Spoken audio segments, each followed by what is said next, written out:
Today I would like to talk to you, elaborate actually on the recently published MIQE Guidelines.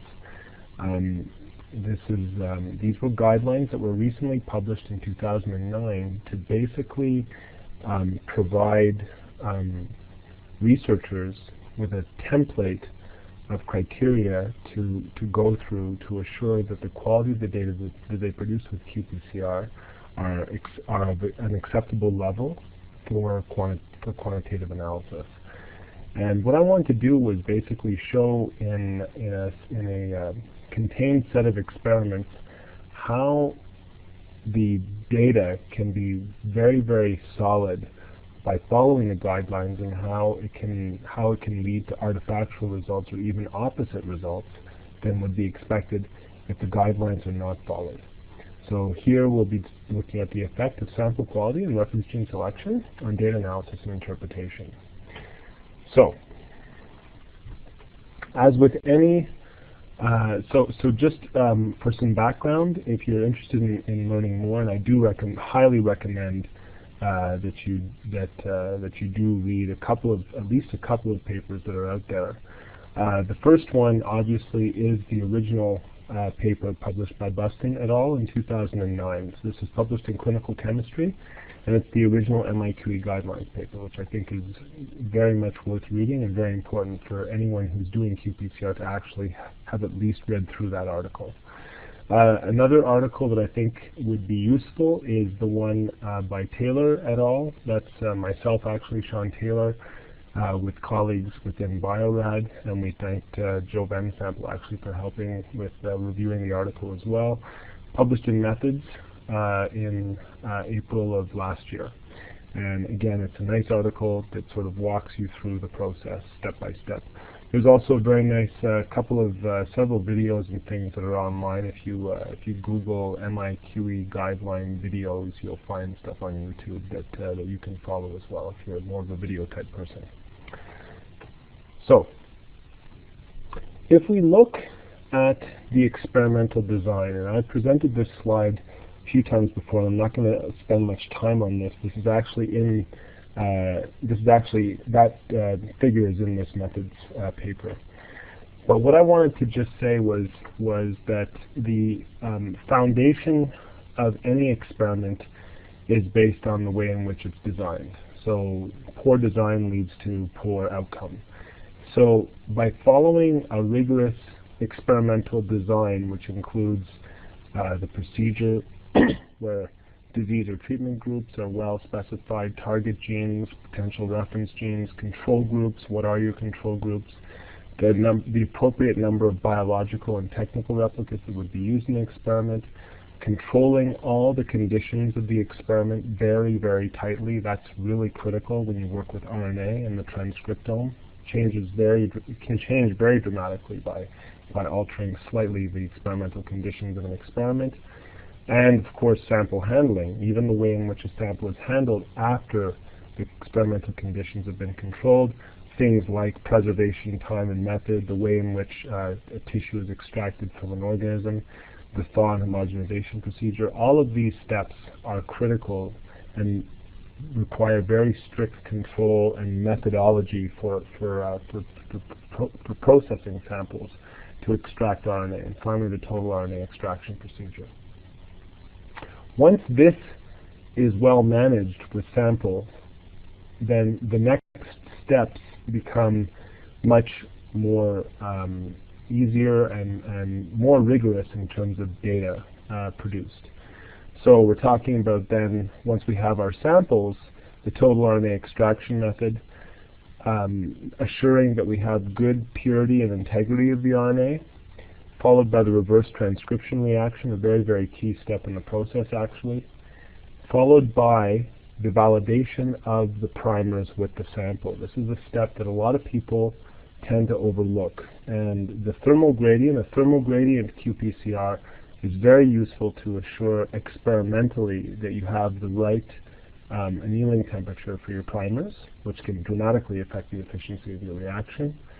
Also, the standard curve, this is an absolute must when you do qPCR. You need to do a standard curve with cDNA sample and the primer pairs to assure that they're within an appropriate level of efficiency. And finally, the actual qPCR reaction itself, followed by the delta-delta CT method for data analysis. So I'm going to basically go through, I'm going to assume that most of these steps have been managed properly, and in this experiment that I'm going to present to you, that is the case. And I'm going to go through each of these steps and show you where problems can occur in qPCR, and again, how the final result can be dramatically different if you follow the guidelines vis-a-vis not following the guidelines. So here we go. What did we do?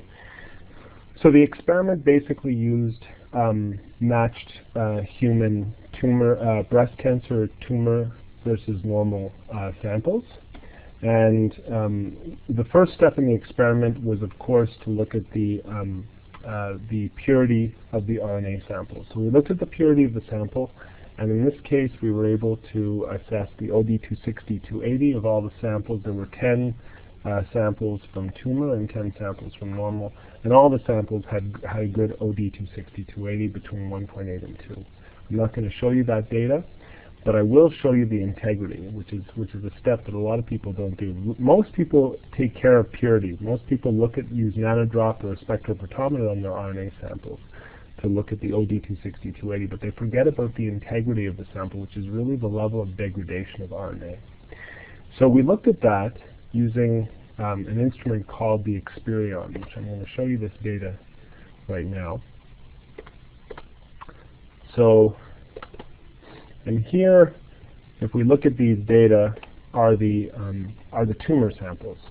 So you can see that if we look at the 28S band and the 18S band in these human samples, a very good sample looks very much like this one here. So if we look at this sample, we have a more intense 28S band with a smaller, less intense 18S band, giving a ratio of the 28S to 18S of typically greater than 1.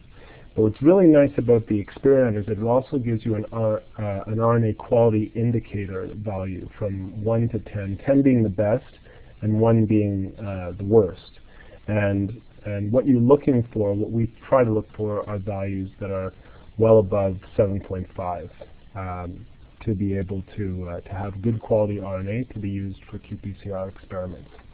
So, and I'll show you all the results in a minute. But if we look at the tumor samples, the 10 tumor samples, they all actually looked pretty good. This one here was slightly degraded, but still gave an RQI of 8.7, which is excellent. So if you look at the run summary, you can see that all the samples gave very nice RQI values, which is really what we focused on here when we looked at the quality of our samples. So if we look at the normal samples, slightly different story. Normal samples look like this. So you can see, I'm just adjusting the brightness and contrast of this.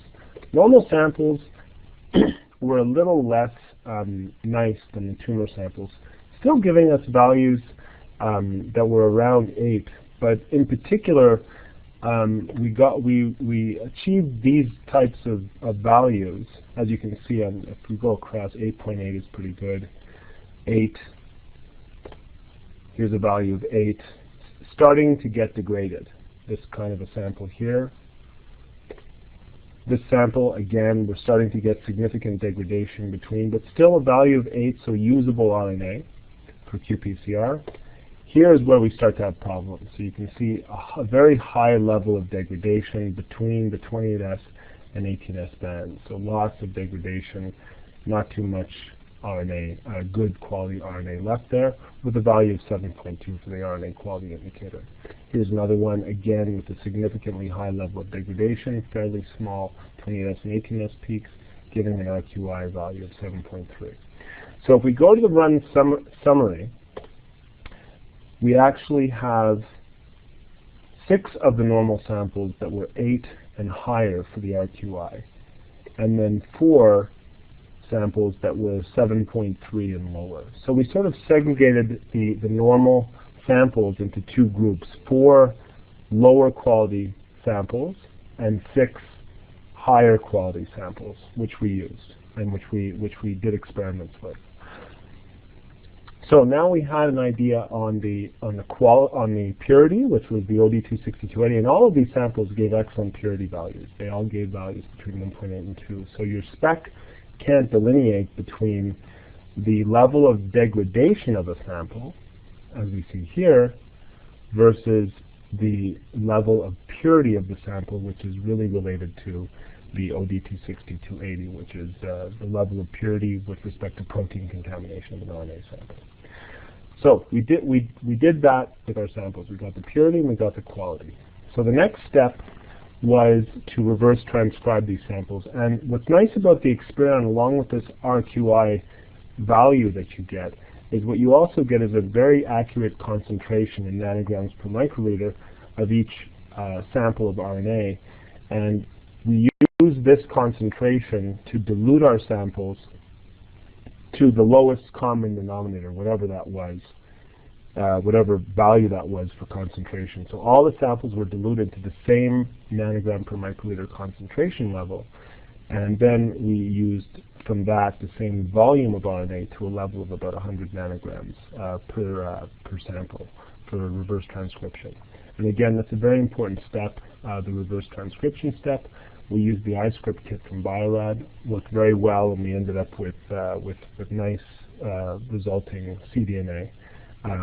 Of course, when using the better quality RNA samples.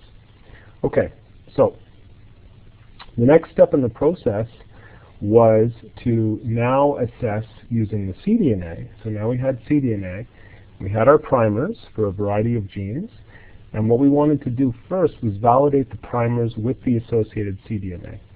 So that was in our actual qPCR experiments.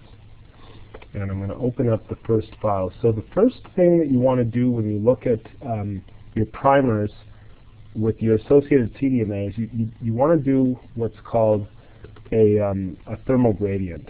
So the goal here is to do so that's what we did. We actually did a thermal gradient, and I'm just going to pull up the information here.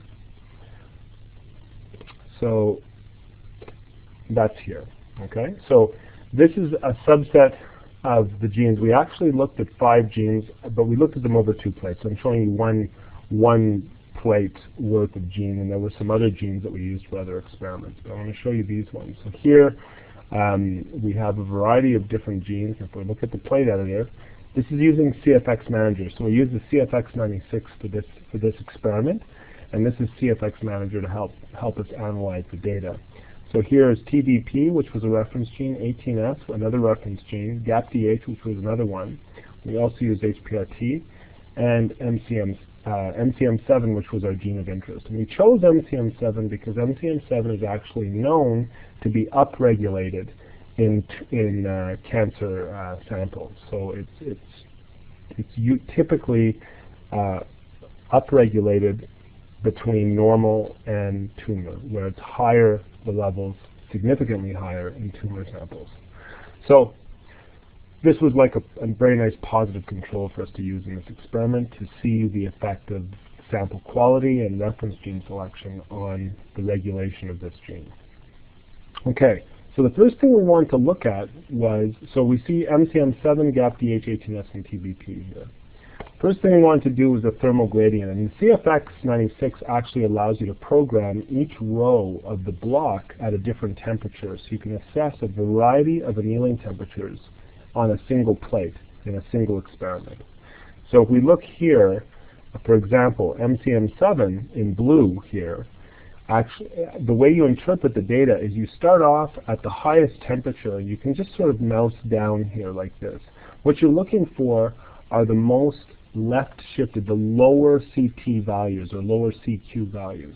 So if we start off high here, we can see that the curve in blue is more right shifted. As we move down though, it starts to move to the left. It starts to shift down. And again, And now we're at the lowest level. We're at the lowest CT for that set of data, okay? And we're always using the same pooled cDNA sample here. So what we did, because we weren't sure how regulation was going to be between the samples, we pooled normal and tumor samples together, and then we diluted that pooled sample, the pooled cDNA, 1 in 10 to assess the thermal stability. So it was a 1 in 10 dilution that we used, the same pooled 1 in 10 diluted sample for all of these temperatures in duplicate for each gene.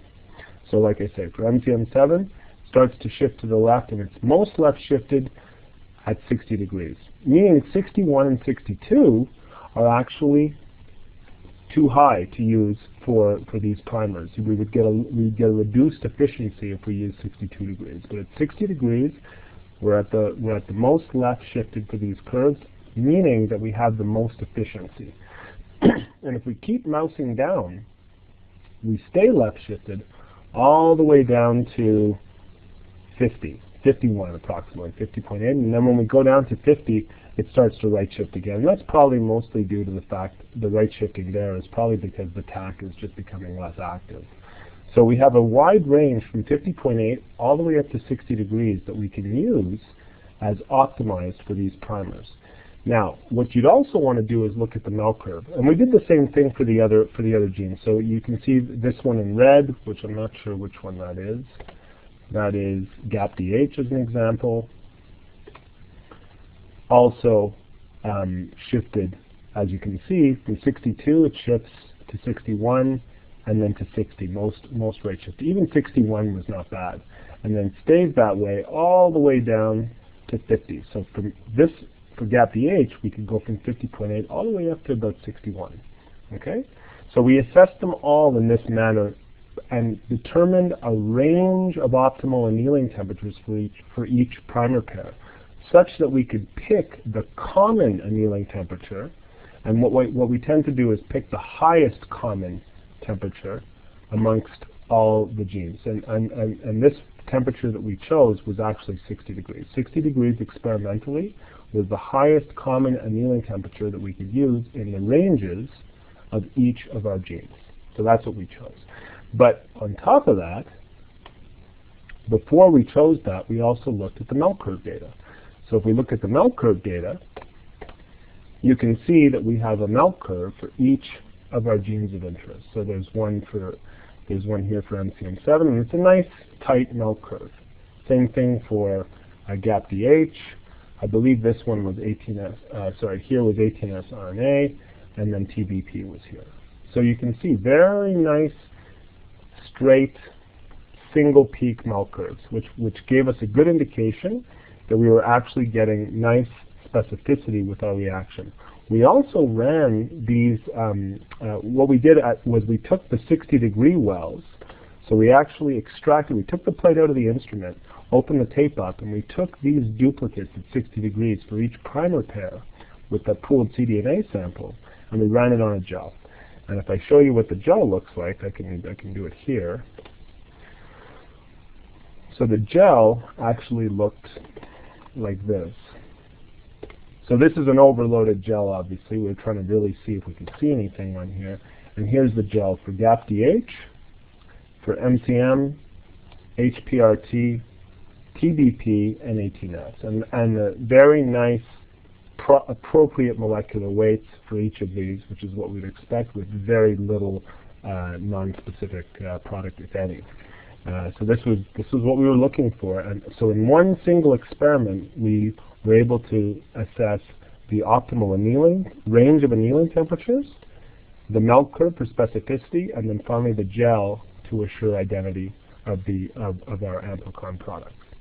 So we did that. That was the first experiment for validating our primers, the thermal gradient. The next experiment was the standard curve data. So it's not enough to just do a thermal gradient.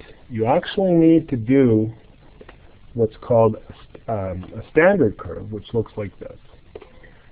So here was our standard curve. And we ran, again, the same pooled cDNA sample. But what's nice about that pooled cDNA sample is by using the thermal gradient data, so if I go back to the thermal gradient data here, you see that each of these genes, 18S RNA, MCM7 here, I think this was GAPDH here, they come up, they give a CQ value at different CQs. So 18S comes up at around 12 CQ. This one here comes up at around 22, and this up here at around around 24, and this one at around 28, and this one at around 32 or something like that. So what we were able to do then was, by using these CQ values in the thermal gradient for a 1 in 10 diluted pooled cDNA sample, we were able to figure out the dilution series to use for the standard curves.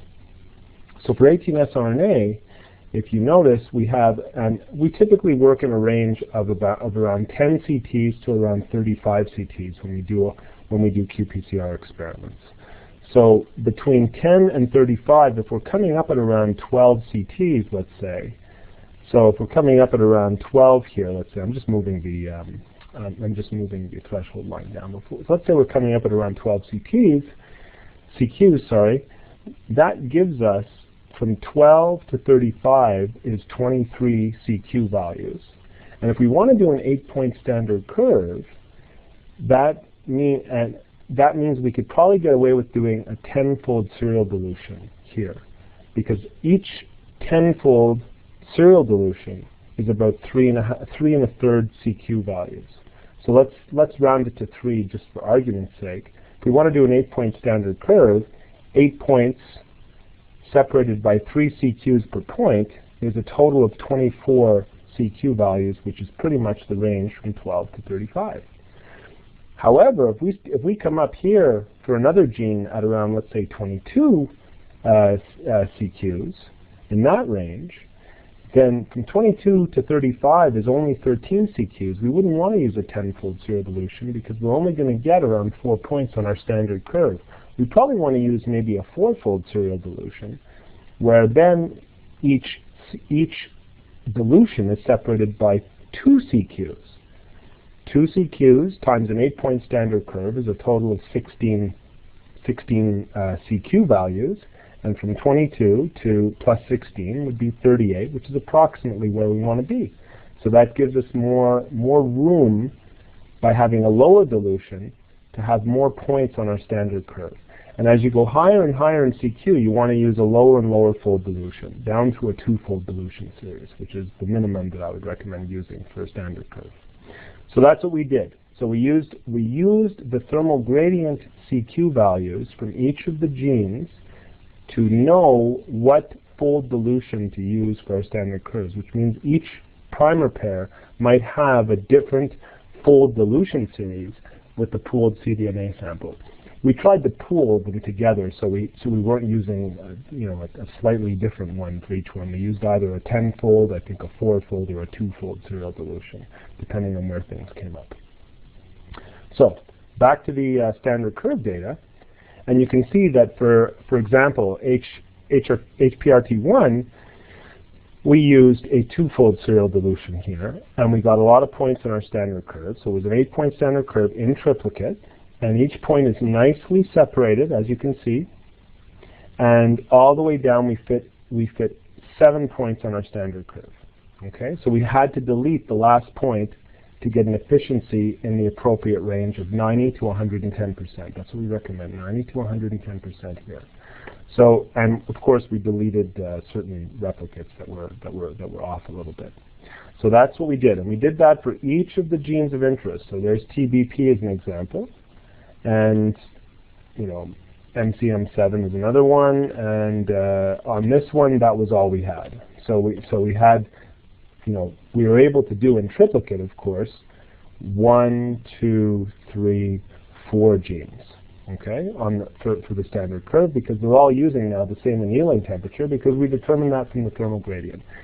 They did use different, on this plate I think they all used a 2-fold serial dilution, and then on another plate we did 18S RNA, which required a 10-fold serial dilution of the pooled cDNA sample. But we, again, we always used the same pooled cDNA sample because we weren't sure which way expression was going to go between normal and treated, so better to pool everything so you normalize out gene expression across the whole experiment when you do these validation steps with your primers.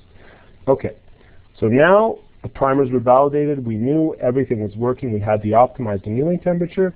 We knew the efficiency was good for our samples with our primers, so we're ready to do our real experiment. So we did. Okay, so in the first before doing the first experiment, actually we did do the first experiment, but we only did it with the reference genes. So we did our experiment with the reference genes with selected samples from the tumor tissue and the normal tissue. And this was to determine which of our 4 reference genes that we should use to normalize for the delta-delta CT. And what you do when you finish running that experiment is you plug it into, we used a software product called Genome. And I'll show you how Genome works. I'm just going to pull it up here. So Genome is here. So it's a spreadsheet-operated software. And what you do is you basically just load your input data file. And the data file, of course, was this one here. So basically what we have in the data file are the normal and tumor samples. Okay, so essentially you would list exactly like this in a spreadsheet. You would have your samples going down the first column here, all the samples, so or selected samples, but from each of your conditions of your experiment, right? Because you want to determine if your reference genes are actually normalized across the conditions of your experiment. Then the reference genes go here, and what these numeric data are actually the delta CT values of each reference gene between the conditions of your experiment. Okay, so that's what these values are, the delta CTs, not the delta-delta. We're trying to determine which reference gene to use. So use the delta CT values across each of the conditions of your experiment. Then you click Calculate once you've loaded the data. And then what you can do is just go straight to this automated analysis feature here. And Genome calculates by using what's called the average expression stability, which is the M value, to determine what are the most stable reference genes. And here it was HPRT and TBP, which together give an M value of about 0.6. So those were the 2 that we used as the most stable ones. Okay, and you can look up to determine what the definition of the M value is.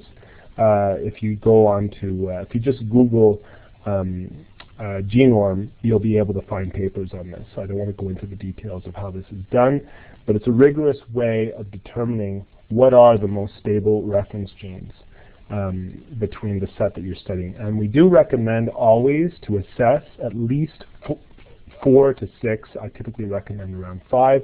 For the sake of this work, we only did 4, but I was trying to prove a point with a smaller number.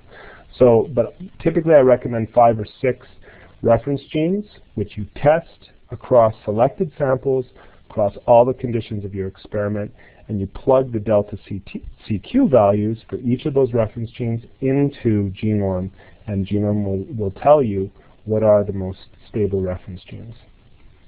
So now we knew that HPRT and TBP were the most stable, so then we ran the experiment. Okay, so and I'll show you the data here. So here are the final results. And again, this is using. Hold on, let me just switch over so you can see the data.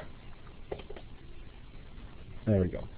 So here are the final results of our experiment, where this is again using CFX Manager software. So this allows us to basically easily select reference genes, and we could enter in the efficiencies. I just entered 100% for all of them because it was pretty close for each of them, but you could manually change the efficiencies, which will slightly change the resulting values in your experiment.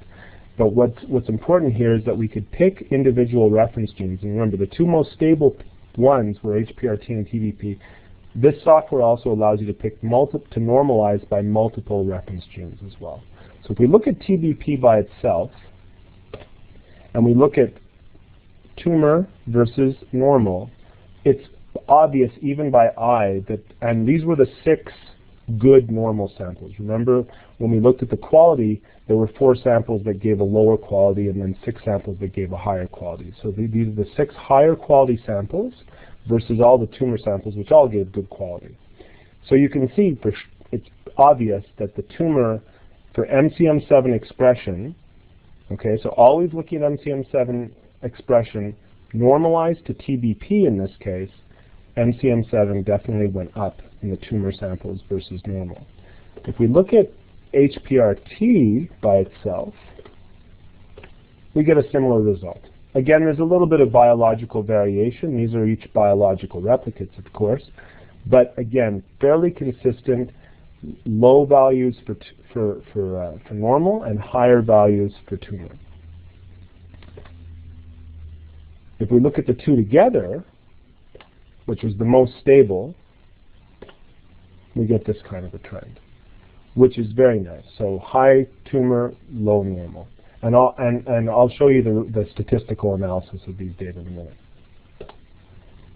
However, if we look at 18S RNA as a normalizer, we get this. So you can see that now we have a couple of normal samples that are very high, and if you do the average of these 6 now, there's actually no significant difference between the 6 normal and these 10 tumor samples. And if you look at GAPDH as a normalizer, we get exactly the opposite effect. Exactly the opposite regulation between normal and tumor. Now, there's actually a significant difference between tumor and normal, except MCM7 decreases between normal and the tumor samples. So, we also looked at the 4 samples that were poor quality samples versus the tumor samples.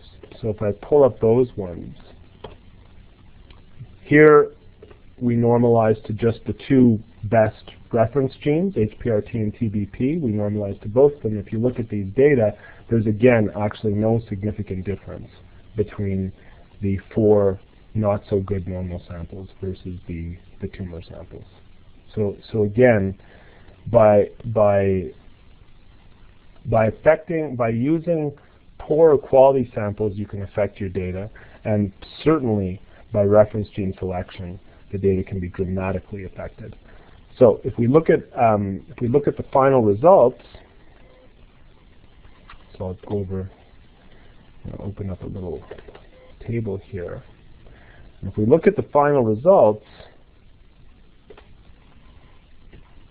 which are here, we can see that when we looked at MCM7 expression, this is all MCM7 expression levels, where we look at the normal degraded samples. If we look at the normal degraded samples versus tumor, in every case, there was no significant difference, with the exception actually of TBP. So we got lucky with TBP. There's actually a significant difference here, and if we look at normal degraded using TBP as the normalizer, we actually have a almost barely significant difference, 0.0321, as a p-value for a t-test.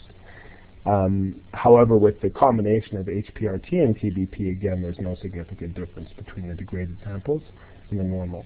However, if you look at the undegraded, the 6 good normal samples versus the 10 tumor samples, you can see that again, for normalizing with 18S gives us no significant difference between even the good quality normal samples versus the tumor samples.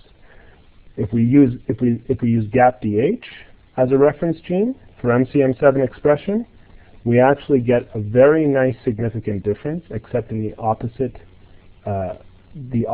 level of expression that we'd expect between normal and tumor.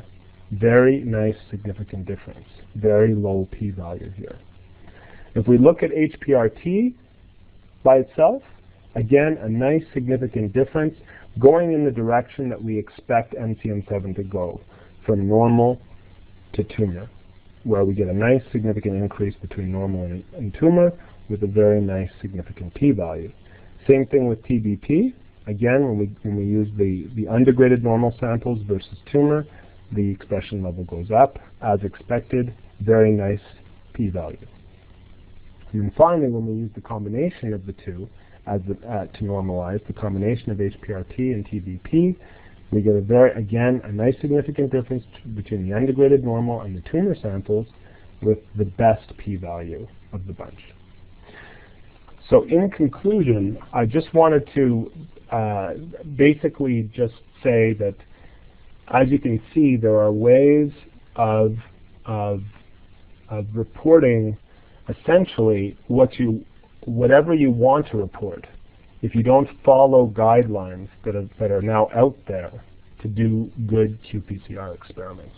So I hope this was an interesting tutorial, and if there are any questions, by all means, feel free to contact me.